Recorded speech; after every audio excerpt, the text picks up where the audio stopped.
તમારું મારા નયા બ્લોગમાં. તો અમે આવી ગયા છે સિંગાપુર ઘાટીમાં. હું અને મારા મિત્રો તેમજ તમે જોઈ શકો છો બધા આદિવાસી પેરોસમાં ફોટો પડાવવા આવી ગયા છે. તો લોકેશનની વાત કરીએ તો સિંગાપુર ઘાટી, તેમજ તમે જોઈ શકો છો પાછળ પાણીનું ઝરણું પણ મસ્ત જોવાલાયક છે. તમે આવી શકો છો તમારા મિત્રો સાથે. ત્યાં મસ્ત લોકેશન છે. અમે બધા મિત્રો ફોટા શૂટ કરવા તેમજ વિડીયો બનાવવા આવ્યા છે. ચાલો હું તમને લોકેશન બતાવું. હું અને મારા મિત્રો આદિવાસી પેલેસમાં આવી ગયા છે સિંગાપુર ઘાટીમાં. તમે પાછળ જોઈ શકો છો પાણીનો ઝરણો પણ મસ્ત છે. તમે આ જગ્યા પર વિઝિટ કરી શકો છો. ત્યાં આવા ઊંચા ઊંચા પહાડો બી છે, તમે જોઈ શકો છો. તમે સામે જોઈ શકો છો મસ્ત પાણીનું ઝરણું પડે છે. તેમજ આપણી પ્રકૃતિની વચ્ચે મસ્ત ડુંગરો આવેલા છે. સુંદર વાતાવરણ છે. તેમજ તમે અહીંયા આનંદ લેવા આવી શકો છો, તેમજ ફોટોશૂટ કરવા પણ આવી શકો છો. ભરપૂર કુદરતી વાતાવરણ. તમે તમારા ફેમિલી સાથે બી આવી શકો છો. મસ્ત ફરવા લાયક વાતાવરણ છે. આજુબાજુ ડુંગરા લોકેશન.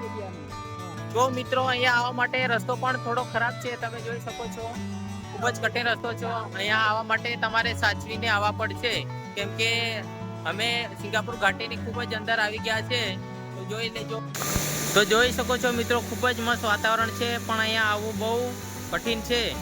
તો મિત્રો જોઈ શકો છો તમે અહીંયા નીચે ઝરણા માટે જવા માટે રસ્તો બહુ જ કઠિન છે. તો મિત્રો તમે આવો તો તમારે બહુ સાચવીને આવવા પડશે.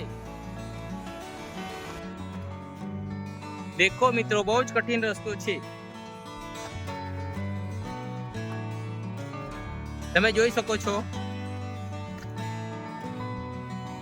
વાતાવરણ તો દોસ્તો મસ્ત છે, પણ અહીંયા આવવા માટે થોડો રસ્તો પણ ખરાબ છે.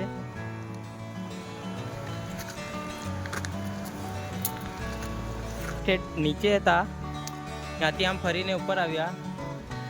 લોકેશન મસ્ત છે. વ્યૂ બી તમે જોઈ લો.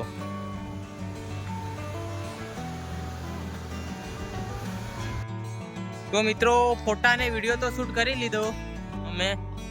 તમે પણ આવી શકો છો. મસ્ત લોકેશન છે, પણ રસ્તો થોડો ખરાબ છે. તો તમે બહુ જ ખરાબ છે મિત્રો, થોડોક નહીં. તમે આવી શકો છો. સિંગાપુર ઘાટી લીમડી હાઈવા પર રોડ ઉપર છે. મિત્રો આજના વિડીયોમાં લોકેશન તમને કેવું લાગ્યું? જો તમે પણ અહીંયા આવવા માંગતા હોય તો કોમેન્ટ કરો. બાકી જય જોહાર, જય આદિવાસી.